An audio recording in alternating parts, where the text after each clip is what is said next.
नमस्कार मित्रों, साथियों, आपके अपने YouTube channel SS teacher academy पर आपका स्वागत है। उम्मीद करता हूँ आप सभी लोग स्वस्थ होंगे और पूरे मनोयोग के साथ अध्ययन कर रहे होंगे। तो आइए देखते हैं द्विवेदी युग से महत्वपूर्ण प्रश्न। प्रश्न संख्या 1, द्विवेदी युग का नामकरण किस साहित्यकार के नाम पर पड़ा हुआ है? जैसा कि आप जानते हैं कि द्विवेदी युग का नामकरण किस साहित्यकार के नाम पर पड़ा है, तो कमेंट करके बताइए कौन सा विकल्प सही होगा। हजारी प्रसाद द्विवेदी, प्रभाकर द्विवेदी, महावीर प्रसाद द्विवेदी, सोहनलाल द्विवेदी। तो कौन सा विकल्प सही होगा? तो यहाँ पर जो विकल्प सही होगा दोस्तों वह तीसरा विकल्प सही होगा। महावीर प्रसाद द्विवेदी के नाम पर द्विवेदी युग का नामकरण हुआ है। आपका विकल्प 3 सही है। द्विवेदी युग को जागरण सुधार काल भी कहा जाता है। ठीक है, द्विवेदी युग को जागरण सुधार काल भी कहा जाता है। यह नाम किस विद्वान द्वारा दिया गया? डॉक्टर नगेंद्र, आचार्य रामचंद्र शुक्ल, रामकुमार वर्मा, रामविलास शर्मा। जी हाँ दोस्तों, बताइए कौन सा विकल्प सही होगा? 2 का किसके द्वारा दिया गया? तो यह जागरण सुधार काल डॉक्टर नगेंद्र के द्वारा दिया गया नाम है। आपका विकल्प 1 सही है। रविन्द्रनाथ ठाकुर को किस वर्ष गीतांजलि के लिए नोबेल पुरस्कार दिया गया? जी हाँ दोस्तों, गीतांजलि रचना के लिए नोबेल पुरस्कार रविन्द्रनाथ ठाकुर को किस वर्ष प्रदान किया गया? 1915 ईस्वी में, 1913 ईस्वी में, 1918 ईस्वी में, 1910 ईस्वी में। 3 का कौन सा विकल्प सही होगा? कब उन्हें प्रदान किया गया बताइए। तो यहाँ पर विकल्प आपका 2 सही है। 1913 ईस्वी में गीतांजलि रचना पर रविन्द्रनाथ ठाकुर को नोबेल पुरस्कार प्रदान किया गया। आपका विकल्प 2 सही है। गीता रहस्य ग्रंथ के रचयिता कौन है? गीता रहस्य सूरदास, तुलसीदास, हजारी प्रसाद द्विवेदी, बाल गंगाधर तिलक। जी हाँ दोस्तों, बताइए 4 का कौन सा ऑप्शन सही होगा? गीता रहस्य ग्रंथ के रचयिता है कौन है? तो गीता रहस्य ग्रंथ के रचयिता जो हैं वो बाल गंगाधर तिलक जी हैं। आपका विकल्प 4 सही है, बाल गंगाधर तिलक। सरस्वती पत्रिका का प्रकाशन किस वर्ष प्रारंभ हुआ? जी हाँ दोस्तों, बहुत ही महत्वपूर्ण यह पत्रिका है हिंदी साहित्य के लिए। इसका प्रकाशन वर्ष आपको बताना है कि कब हुआ। 1903 ईस्वी, 1893 ईस्वी, 1901 ईस्वी, 1900 ईस्वी। तो कौन सा विकल्प सही होगा आप लोग बताइए। तो यहाँ पर जो विकल्प आपका सही है वह चौथा विकल्प सही है। 1900 ईस्वी में सरस्वती पत्रिका का प्रकाशन प्रारंभ हुआ। आपका चौथा विकल्प सही है। सरस्वती पत्रिका का प्रकाशन कहाँ से होता था? जी हाँ दोस्तों, प्रश्न संख्या 6 कहाँ से होता था? इलाहाबाद, काशी, कानपुर, कलकत्ता। जी बताइए, सरस्वती पत्रिका का प्रकाशन कहाँ से होता था? यदि दोस्तों आप मेरे चैनल पर पहली बार हैं तो आप चैनल को सब्सक्राइब अवश्य कर लीजिए और वीडियो अपने दोस्तों के साथ शेयर अवश्य कीजिए। यदि अच्छा लगता है तो लाइक करके हमें प्रोत्साहन के रूप में बताएं कि आपको यह वीडियो अच्छा लगता है और पूरे मनोयोग के साथ मैं भी इस पर अच्छी तरह से काम कर सकूं। तो कौन सा विकल्प सही होगा? सरस्वती पत्रिका का प्रकाशन कहाँ से होता है? तो यहाँ से 2 ऑप्शन सही है, काशी से। जी हाँ दोस्तों, कोई सुझाव होगा तो आप लोग कमेंट में अवश्य बताएं। महावीर प्रसाद द्विवेदी ने सरस्वती के संपादक का कार्यभार किस वर्ष संभाला? जी हाँ दोस्तों, महावीर प्रसाद द्विवेदी को सरस्वती पत्रिका का कार्यभार किस वर्ष दिया गया, किस वर्ष वो उसके संपादक बने, आपको बताना है। 1903 ईस्वी में, 1900 ईस्वी में, 1902 ईस्वी में, 1905 ईस्वी में। कब बने? तो उन्होंने लगातार 17 वर्षों तक सरस्वती पत्रिका के संपादक का कार्य किया, 20 तक, 1920 तक। तो बताइए कौन सा विकल्प सही होगा? तो यहाँ पर विकल्प 1 सही है। 1903 ईस्वी में सरस्वती पत्रिका के संपादक बने। महावीर प्रसाद द्विवेदी जी की हे कविते शीर्षक कविता किस वर्ष प्रकाशित हुई? कौन सी कविता थी? ये कविते नामक शीर्षक किस वर्ष प्रकाशित हुई? आपको बताना है। 1903 ईस्वी में, 1902 ईस्वी में, 1900 ईस्वी में, 1905 ईस्वी में। प्रश्न संख्या 8 का कौन सा विकल्प सही है? तो 1900 ईस्वी में प्रकाशित हुई दोस्तों। आपका विकल्प 3 सही है, 1900 में। सरस्वती के प्रारंभिक संपादक निम्न में से कौन थे? जी हाँ दोस्तों, महावीर प्रसाद द्विवेदी, गुलाब राय, श्याम सुंदर दास, चंद्रधर शर्मा गुलेरी। तो प्रारंभिक संपादक कौन थे? प्रारंभ में सरस्वती पत्रिका के संपादक कौन बने? आपको बताना है। इन चारों विकल्पों में से कौन सा विकल्प सही होगा? तो यहाँ पर विकल्प आपका 3 सही है, तीसरा विकल्प सही है, श्याम सुंदर दास। सरस्वती के प्रकाशक कौन थे? सरस्वती के प्रकाशक कौन थे? चिंतामणि घोष, रामचंद्र शुक्ल, जयशंकर प्रसाद, निराला। तो आप लोग जान सकते हैं यह तीनों विकल्प नहीं है। तो विकल्प 1 सही है, चिंतामणि घोष सरस्वती के प्रकाशक थे। संपत्ति शास्त्र पुस्तक के रचनाकार कौन है? जी हाँ दोस्तों, 11 का कौन सा विकल्प सही होगा? संपत्ति शास्त्र। तो रामचंद्र शुक्ल, महावीर प्रसाद द्विवेदी, श्याम सुंदर दास, नगेंद्र कौन थे? आप लोग बताइए। तो यहाँ पर विकल्प आपका 2 सही है, महावीर प्रसाद द्विवेदी जी द्वारा रचित है संपत्ति शास्त्र। विकल्प 2 सही है। काशी नागरी प्रचारी सभा की स्थापना किस वर्ष हुई? जी हाँ दोस्तों, बताइए। काशी नागरी प्रचारणी सभा की स्थापना किस वर्ष हुई? 1893 में, 1900 ईस्वी में, 1903 ईस्वी में, 1905 ईस्वी में। जी हाँ दोस्तों, बताइए कौन सा विकल्प सही है 12 का? तो यह 1893 ईस्वी में हुआ। आपका विकल्प 1 सही है। हिंदी उद्धारणी प्रतिनिधि महासभा कहाँ स्थापित की गई? लखनऊ, इलाहाबाद, कानपुर, प्रयाग।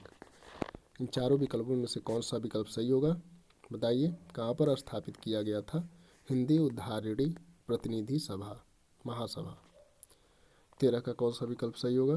तो यहाँ पर चौथा विकल्प सही है, प्रयागराज में हुआ था। आपका 4 विकल्प सही है। काशी नागरी प्रचारणी सभा के संस्थापकों में निम्नलिखित में से कौन नहीं है? बताइए। महावीर प्रसाद द्विवेदी, बाबू श्याम सुंदर दास, पंडित रामनारायण मिश्र, ठाकुर शिव प्रसाद सिंह। तो बताइए संस्थापकों में से कौन नहीं है? यहाँ पर आपका विकल्प 1 सही होगा, महावीर प्रसाद द्विवेदी नहीं है। बाकी श्याम सुंदर दास, रामनारायण मिश्र, ठाकुर शिव कुमार सिंह, यह सभी लोग हैं। विकल्प 1 सही होगा, क्योंकि नहीं पूछा हुआ है यहाँ पर। तो आपका विकल्प 1 सही है। स्नेही किस कवि का उपनाम है? गोपाल शरण सिंह, ज्ञा प्रसाद शुक्ल, लोचन प्रसाद पांडे, श्याम सुंदर दास। बताइए, स्नेही किस कवि का उपनाम है?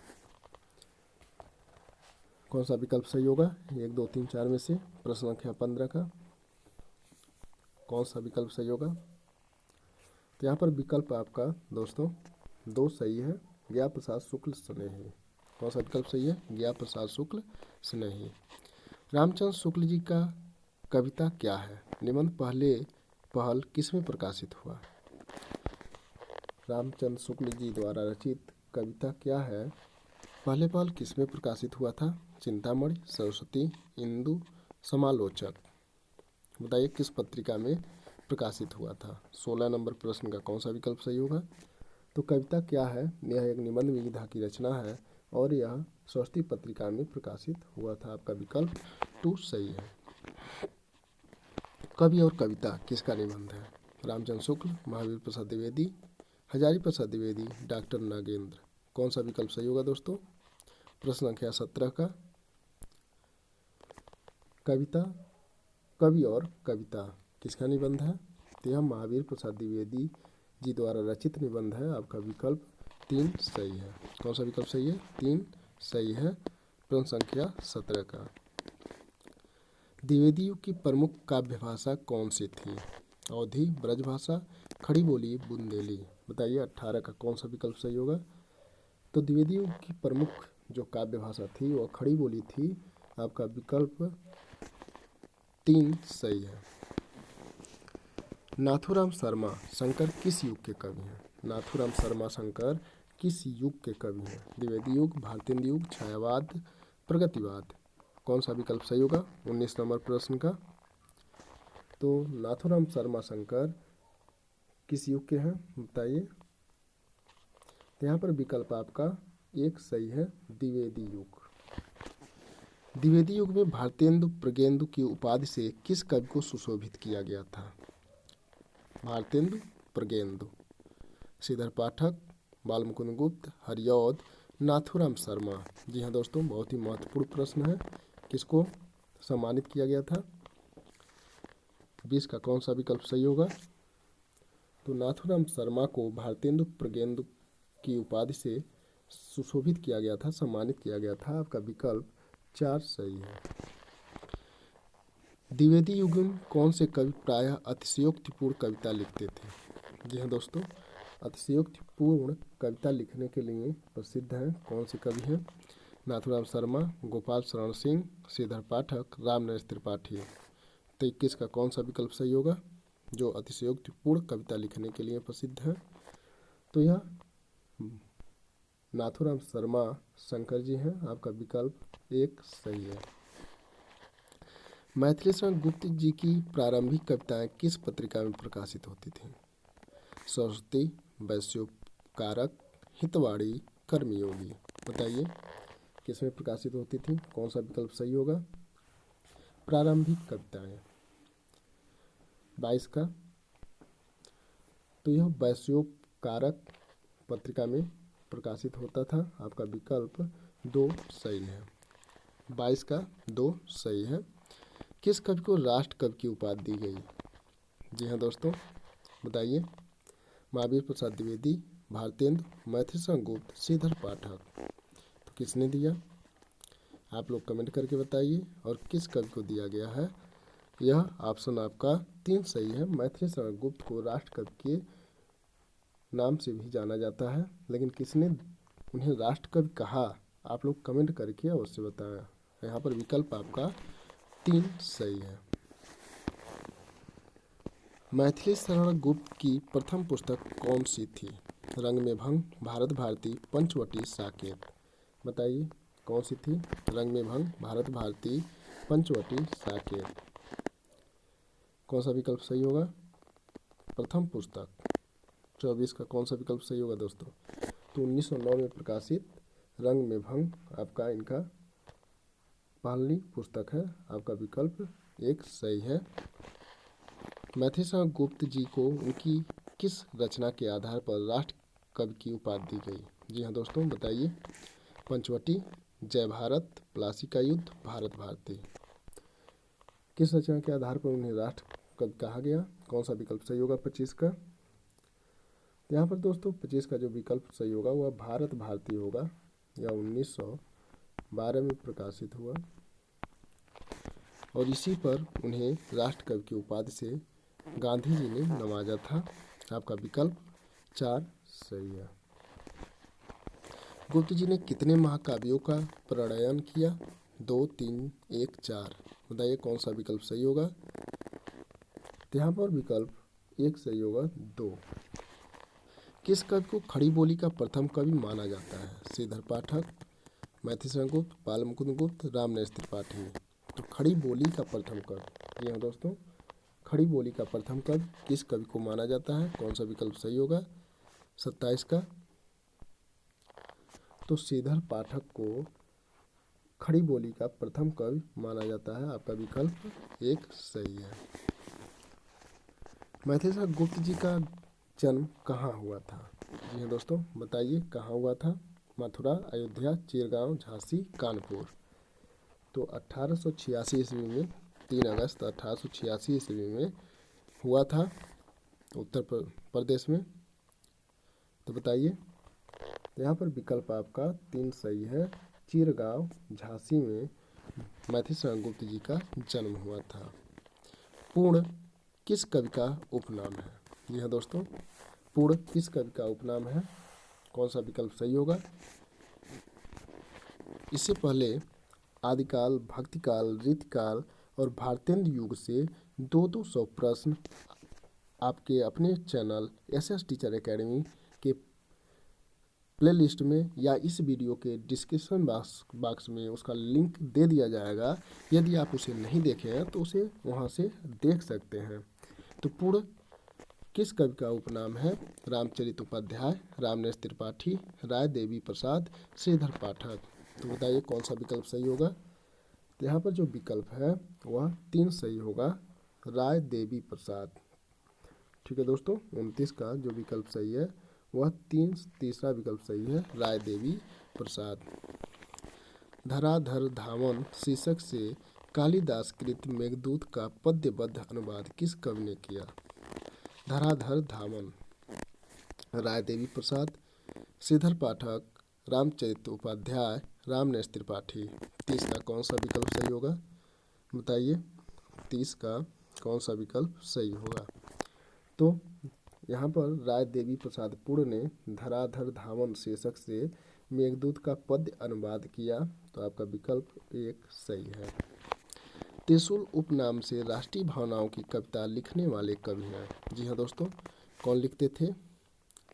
राय देवी प्रसाद, गया प्रसाद शुक्ल, श्रीधर पाठक, मैथिली शरण गुप्त। तो किसे त्रिशूल उपनाम से जाना जाता है? कौन सा विकल्प सही होगा 31 का? तो गया प्रसाद शुक्ल जो स्नेही हैं उनको त्रिशूल उपनाम से भी जाना जाता है। आपका विकल्प 2 सही है। हृदय का मधुर भार किसका काव्य संग्रह है? जी हाँ दोस्तों, हृदय का मधुर भार किसका काव्य संग्रह है? कौन सा विकल्प सही होगा?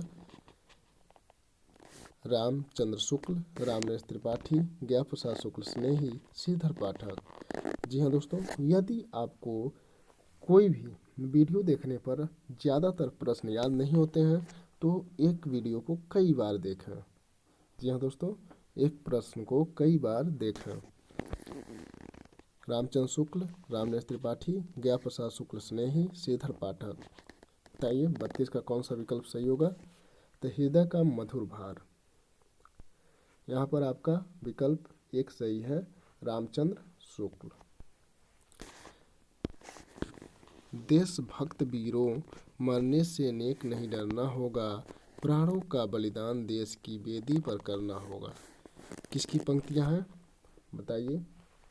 देशभक्त वीरों, मरने से नेक नहीं डरना होगा, प्राणों का बलिदान देश की वेदी पर करना होगा।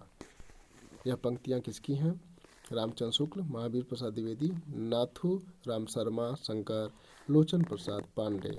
तो 33 का कौन सा विकल्प सही है? 33 का कौन सा विकल्प सही है दोस्तों? तो यहाँ पर आपका तीसरा विकल्प सही है, नाथूराम शर्मा। स्वर्गो नरक ठिकाना नहीं किसकी कविता है? जी हाँ दोस्तों, इस पर तो विवाद ही खड़ा हो गया था। स्वर्गो नरक ठिकाना नहीं किसकी कविता है? श्रीधर पाठक की, रामनरेश त्रिपाठी की, गया प्रसाद शुक्ल स्नेही की, महावीर प्रसाद द्विवेदी की। तो 34 का कौन सा विकल्प सही होगा? बताइए। तो स्वर्गो नरक ठिकाना नहीं यह जो कविता है यह महावीर प्रसाद जी द्वारा रचित है। आपका विकल्प 4 सही है। कविता कामिनी कांत उपाधि किस कवि को दी गई थी? बताइए। 35 नंबर का प्रश्न जो है, कविता कांति कांत, कविता कामिनी कांत उपाधि किस कवि को दी गई थी? नाथूराम शर्मा शंकर को, महावीर प्रसाद द्विवेदी, श्रीधर पाठक, रामचंद्र शुक्ल। 35 का कौन सा विकल्प सही होगा? तो कविता कामिनी कांत नाथूराम शर्मा जी को कहा जाता है। आपका विकल्प 1 सही है। गर्भ रंडा रहस्य किसका काव्य संग्रह है? गर्भ रंडा रहस्य किसका काव्य संग्रह है?